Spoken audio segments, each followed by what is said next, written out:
Hi, hello, kumusta ka? Guys, ang isi-share ko sa inyo naman guys, ngayon guys, ito'y may order na naman sa ating cakes.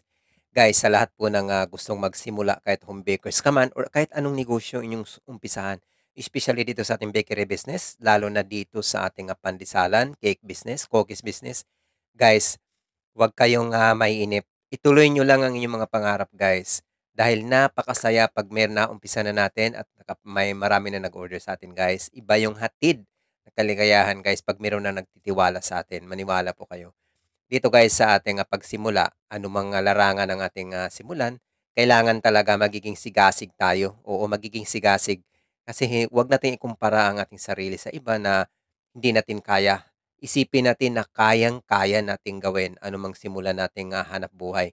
Lalo pa dito pag ito talaga ang pasyon na hilig mo. Oo, dito guys, sa totoo lang, magsimula muna tayo dito sa maliit. Sa lahat ng mga home bakers, sa lahat ng mga magsisimula pa lang.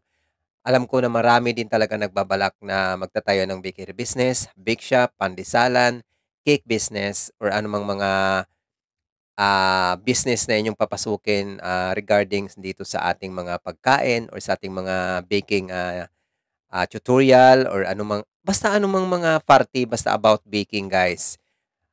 Maipayo ko sa inyo guys, simulan nyo na. Now na.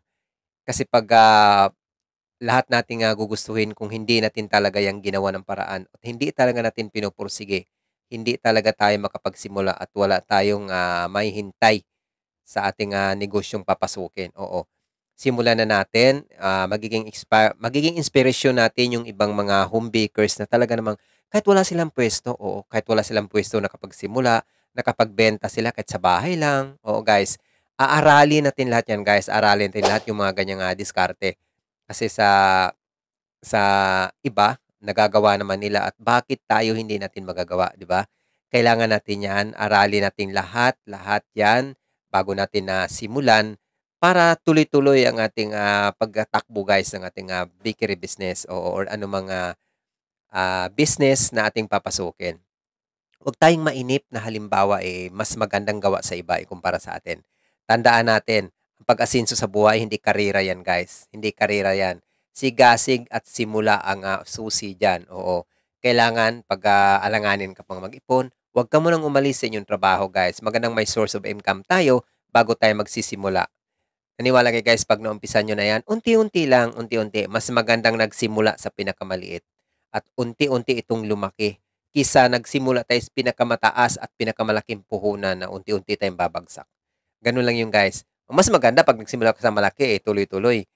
Pero pag nagsimula ka sa maliit guys, napakagandang isipin, napakagandang history na nagsimula ka. Isipin mo, ako dati, naglalako lang ako ng ganito, naglalako lang ako ng kakanin, percentage lang ako ng pandesal. Ngayon, may sarili na akong pandisalan, may sarili na akong bake shop, may sarili na akong bakery, at nakapagbenta na ako din ng mga cakes na gusto ko talagang gawin. O, yun lang guys. Sana naging inspired kayo nitong ating video ngayon. Huwag mong kalimutang i-share, i-follow ang ating Learn Baking with Sensei Facebook page at ang ating YouTube channel. Maraming salamat sa inyo guys sa inyong pag-share at pagtangkilik sa ating mga videos. Maraming salamat. Tandaan natin, lahat ng yan, kayang-kaya nating gawin, magagawa natin, pag gugustuhin natin. Maraming salamat. Happy baking! Follow for more!